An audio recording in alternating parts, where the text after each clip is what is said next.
nsonga ya nnatti ezasibiddwa Anita Mongo n'abalala banne abalyake olw'okubba amabaati g'ekalamoja n'okulya enguzi.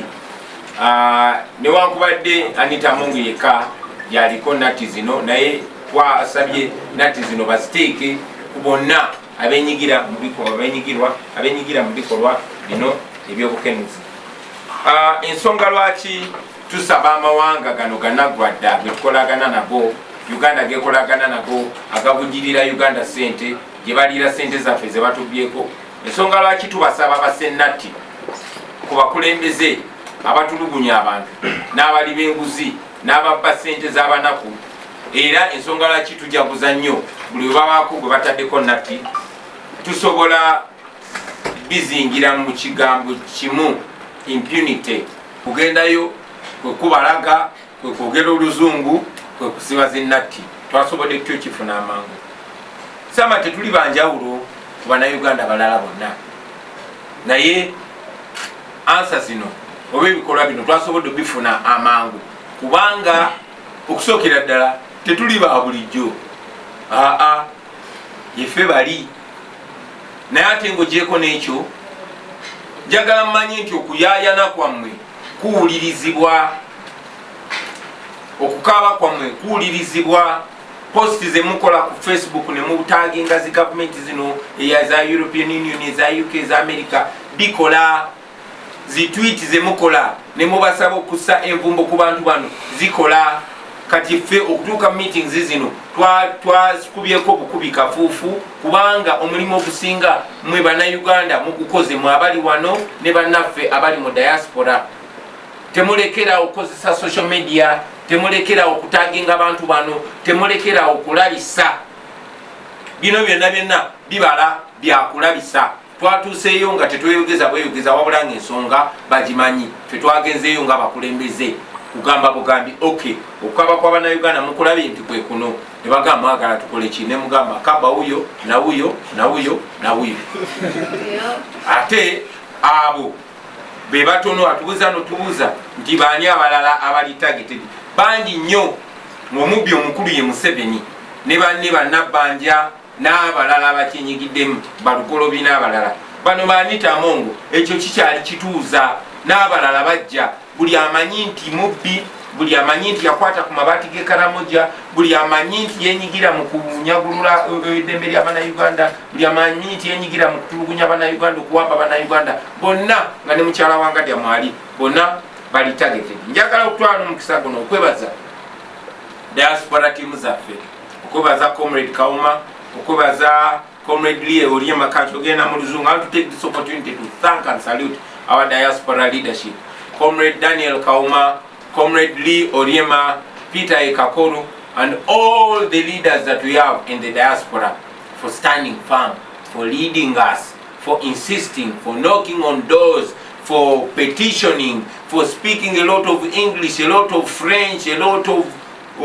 all these other languages in search for freedom, in search for remedy, in search for redress for the suffocation and suffering of the people of Uganda. Don't stop. We shall push from where we stand, push from where you stand. And you on social media, now you know the fruits of your noise making. Now you see the fruits of your labisaring. Please continue exposing. Continue, please. The final question was from sanctions.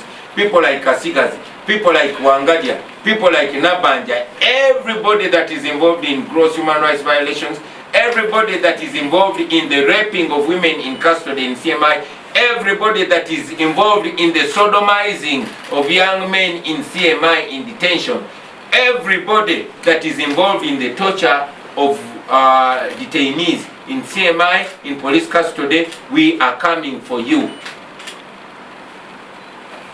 Map media ndoze ekyo bwenkidamu mu Uganda. Era kyekimu obuzza nti tusubire ekintu kyekimu ku Museveni. Ate oyo Museveni musubire na bingi nnyo.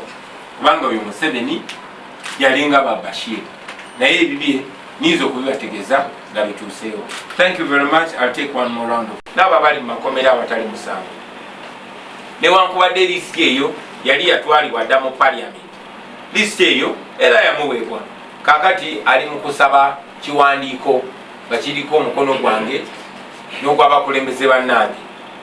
Naye ndi mu kwebuuza nti bwewuusa bwa tayipu ki Balamu bw'agamba. Kyagamba ye ekyo kankireke kankyesirikire. Naye njagala mwami Balamu amanye nti si yasoose. Robert Mawanga bwakamuwa omulimu nga bamuwadde obwa minisita, ebyo bye yasookeramu, naye kati simanyi kyali mu kugamba gwanga saawa zino.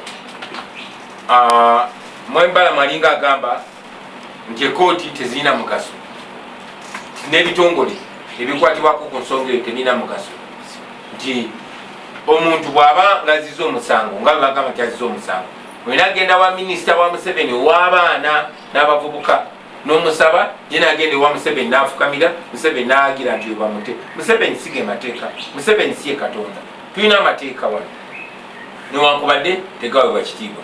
Ne tumanyi nti gye bujja Mwami Balamu ajja kumanya nti gwadiringa naye nakyemalira, atakyalina buswavu, atakyaswala wabula nga aswaza buswaza. Tubadde tubagamba tulwana okumakinga sure gavumenti ya Museveni egwa kati. Museveni singa ateekebwako envumbo kati, singa ayitibwa mu kkooti y'ensi yonna kati, tuba tumunafuyiza kati, era tugenda musuula kati nga tetunatuuka mu 2026. Nene bwe tuba tutuuse mu 2026 tuba twagala protest vote. Protest vote ke kalulu aka ekyo mukintusize mu Uganda. Ekkooti zaffe endiga yazitomera. Ekkooti zaffe tezirina mannyo, teziruma, kubanga bazimalamu dda amaanyi. Naloopa omusango olw'okuŋŋaana okukola omulimu gwange ogw'okuyimba, ekkooti neeragira ebitongole bya gavumenti birekerawo okunemesa okukola, naye tebyadiwa kitiibwa.